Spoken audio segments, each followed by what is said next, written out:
Good morning, everyone. Well, good night, actually. It's turning nighttime. Here's a little update video on what's been going on. Haven't recorded much, but you see, it's out. I think I already put that in the last video or something. I don't know. Regardless, it took us about roughly 8 hours. So if you turn around here, Mr. Cameraman, we've got all our parts laying out here. And the block over there is on the stand. You take a look-see here. It's all discombobulated. We're gonna leave the crank in there because, I mean, we don't need to do anything with that rotisserie engine right here.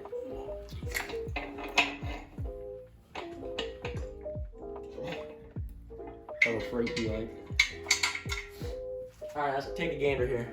So, if you want to zoom in a little bit on these cylinder walls, what we're looking at, we're looking pretty good. Bunch of carbon on the piston heads, but we'll show you that in a second. Honestly, for how long this thing sat, this is not bad at all. Little bit of scoring. You could see where, so the rings on the pistons are supposed to like alternate kinda. So there's one supposed to be here and one's supposed to be like this. At one point they met because our seals were bad. And you could see right there, there's a black line that goes all the way down. I'll see if I can makeshift catch can. Here's our piston heads that I removed yesterday.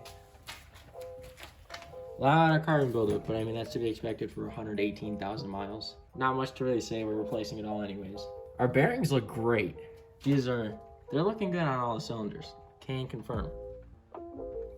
We have all our parts that are necessary for our rebuild. We got a new toy right here. This thing is, oh dude, it's so warm. Feels great. Down in Ohio, we're at what, negative 20 degrees right now, and it's November. Close. Yep. But this is gonna help a lot.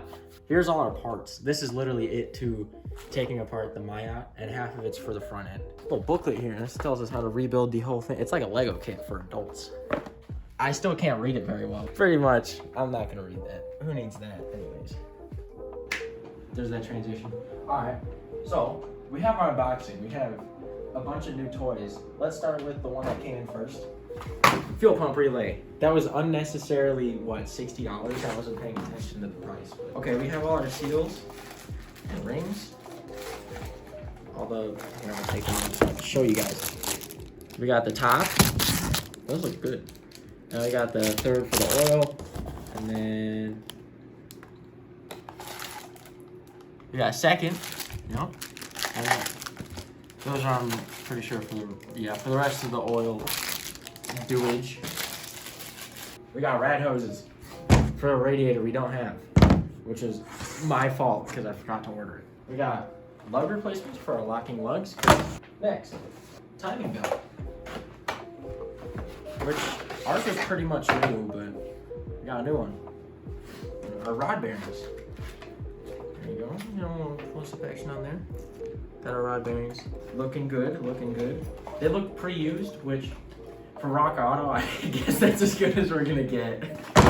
I have a stage 2 clutch in my Golf, and that thing was like 800 pounds. This is like, that's kind of scary. That's a clutch, but instructions, we don't need those. So we got our clutch. This is literally, it's actually insane. Like, I'm being dead honest here.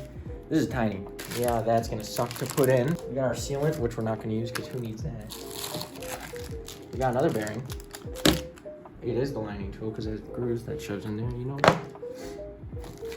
And then we got our pressure plate, which I'm not sure if we zoomed in on it last time, but the teeth on our old pressure plate were bent up.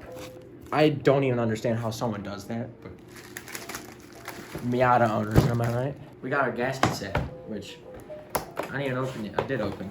Oh, we only cut into it. Ooh, mama. It's like a party package in there. Where's my gun? This is probably the least sharp knife I could have picked. Oh, there's 3. All right, good to know. Oh, 4. Sorry, I'm just got out of preschool. Other than that, I think that's it. Let's get on to the building process. All right, I changed clothes so you know it's getting serious. So we're going to re-ring our pistons. Let's get to work. Therefore, number 1's going here. Essentially, what we want to do is we want to take these rings off, minimal bending. We're going to work our way around, and we'll see how far we get. And then we're going to do the rod bearings, which on both sides, you want to keep a clean contact surface for the bearing to mate to. Make sure you keep everything labeled, organized, and that's it. If we come back over here, I'm gonna reflip it. So, you wanna switch sides with me? Oh my God, that was scary.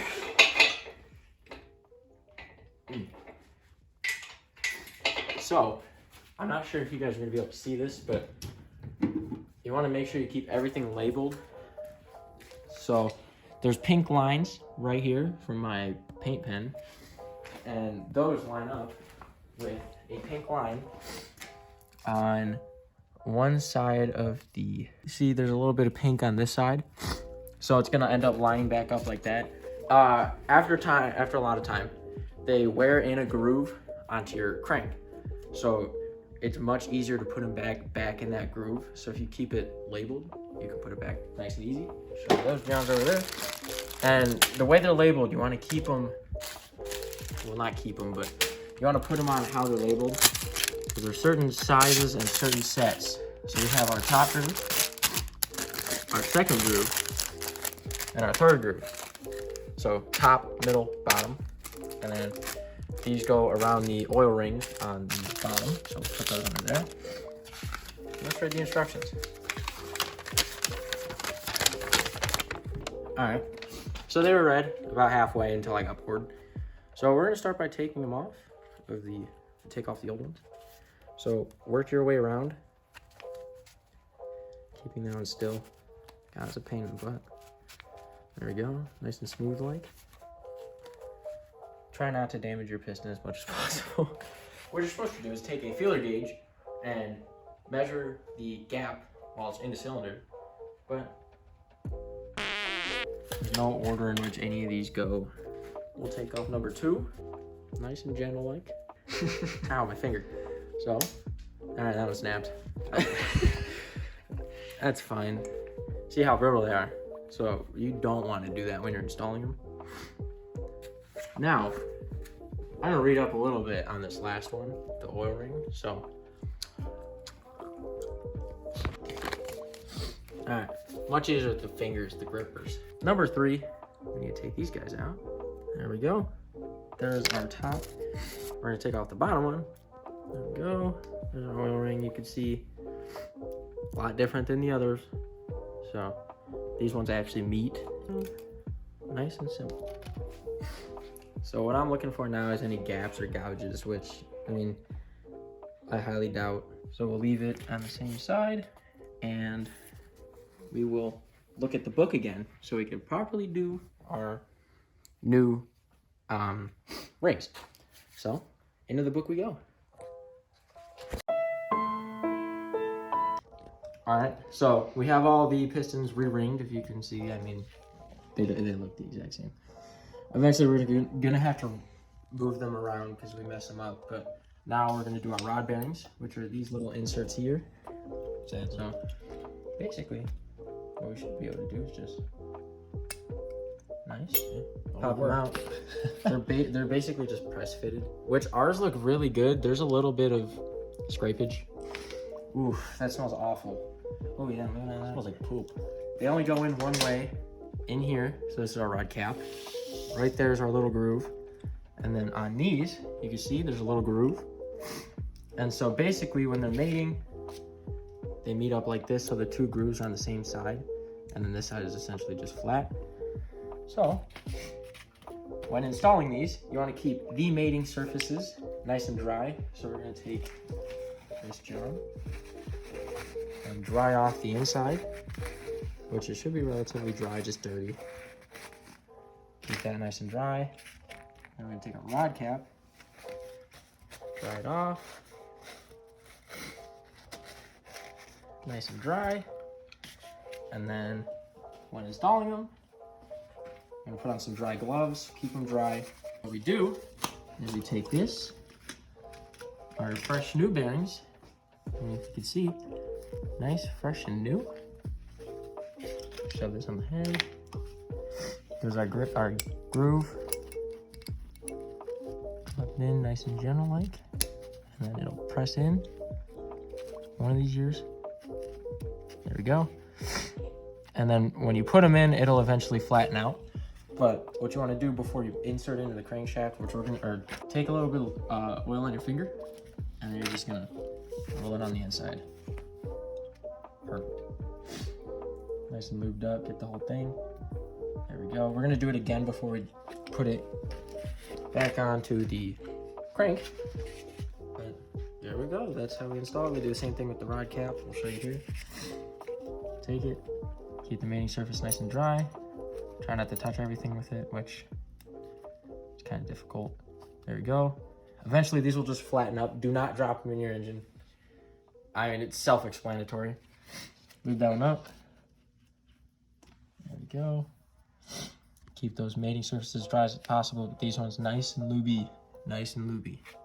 So we're gonna bust out the last 3, and then we should be able to shove these bad boys right back in there. So we'll come back to you in a little bit. Yeah, we're new to this whole tripod thing. We built it in about 5 minutes by ourselves. We're working on it. So, essentially, we have our pistons nice and done. So, what we're doing is we're taking our piston. Here's piston 1. This is going in cylinder 1, of course. We need our new tool. We got a ring compressor. Sorry, I'm kind of squat down. We have a ring compressor, which will go around here, and then it'll shove the piston head in there. We'll force it down there with like the back end of a hammer. And nice and light, don't want to damage the head. Just lubing it up. This is poop. I'm gonna get clocked in the head. Hurting my hands. I'm not even doing I anything. think I just broke our new machine. So you go down. Okay. Perfecto. Just like that. So I want you to go down and fish it through. I got it. Ah! Jesus. Oh, we're in. We're in. We're in. Piston uno. We're in. We're gonna do the last 3 off camera because that took 8 minutes for some reason. And then we'll pick it up and show y'all when we're done. All right, gents and gentettes, we've got our 4 cylinders in. We cleaned them off best as we could. We lubed up the cylinder walls before we shoved them in there, you know, like we're supposed to. What we need to do now is redo our gaskets all up on this John, and then timing belt. That's where we're at now. Hope you guys enjoyed the video, and we'll see you guys in the next one.